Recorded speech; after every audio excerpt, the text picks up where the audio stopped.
मुंबई में मीडिया से बातचीत के दौरान कृषि मंत्री दत्तात्रेय भरणे ने कहा कि फसल बीमा के मुद्दे पर सरकार किसान हित में निर्णय लेगी और आंदोलन कर रहे विधायकों से चर्चा की जाएगी।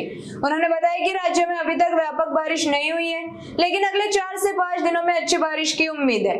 मंत्री ने किसानों से अपील की है कि वे जमीन में पर्याप्त नमी होने के बाद ही बुआई करें और मौसम के पूर्वानुमान को ध्यान में रखें। अजूनही पावसाचं प्रमाण सर्वदूर असं नाहीये। मुंबई परिसरात मुंबई ठाणे किंवा इथं घाटमाथ्यावरती पाऊस सुरू झालेला आहे। अजून इतर ठिकाणी पाऊस थोडा अजून कमी आहे, परंतु एकंदरीत एक अंदाज दिसतोय की येणाऱ्या एक 4-5 दिवसामध्ये पाऊस तो सगळीकडे तो जाईल आणि बरसेल। आणि निश्चित प्रकारे या राज्यातील माझा शेतकरी या पावसाकडे खूप मोठ्या आशेनं पाहतोय, बघतोय आणि पाऊस येईल अशी अपेक्षा करतोय। निश्चित प्रकारे आम्ही पण तीच अपेक्षा करतोय की लवकरात लवकर या राज्यामध्ये पाऊस पडू द्या। आणि या माध्यमातून माझ्या शेतकरी बांधवांना एक मी आवाहन करतो, ज्या ठिकाणी जमिनीमध्ये ओलावा तयार ज्याच्याकडे आहे त्यांनी पेरणी केली तर त्यांना पेरणी करायला हरकत नाही, पण अजून ज्या ठिकाणी अजून जमिनीमध्ये ओल नाहीये अशा अजूनही त्या बाबतीमध्ये शेतकऱ्यांनी थोडं थांबून पेरणी करावी, पावसाचा अंदाज बघून पेरणी करावी, हे मी राज्यातल्या शेतकरी बांधवांना करतोय। परंतु निश्चित प्रकारे गेली 2 दिवस एक आशादायी चित्र या पावसाचं दिसतंय।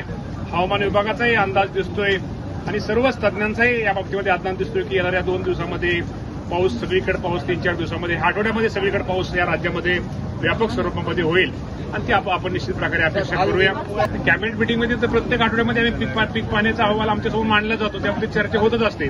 मी तुम्हाला ताई एकच आपल्या माध्यमातून सगळ्या शेतकऱ्यांना सांगतो की निश्चित प्रकारे शेतकरी बांधवांनी पावसाचा अंदाज बघून पेरणी करावी आणि निश्चित प्रकारे पाऊस तर आज एकंदर हवामान खात्याचा अंदाज किंवा एकंदर वातावरण बघितल्यानंतर निश्चित चित्र हे आशादायी आहे आणि लवकरात लवकर चांगला पाऊस या राज्यामध्ये पडावा अशी निश्चित प्रकारे आपण ठीक आहे। पीक विम्याच्या बाबतीमध्ये काल आपल्याला माहिती आहे की मी या राज्याचा शेतीनिष्ठ पुरस्कार कृषीनिष्ठ शेतकऱ्यांचा पुरस्कार काल वरळीला होता, त्यामुळे मी नव्हतो, परंतु त्या आमदारांचं म्हणणं ऐकून घेईल आणि त्या बाबतीमध्ये निश्चित प्रकारे त्यांच्या मनात जे काही शंका आहे किंवा त्यांचे जे काय ते दूर करण्याचा प्रयत्न निश्चित प्रकारे करील।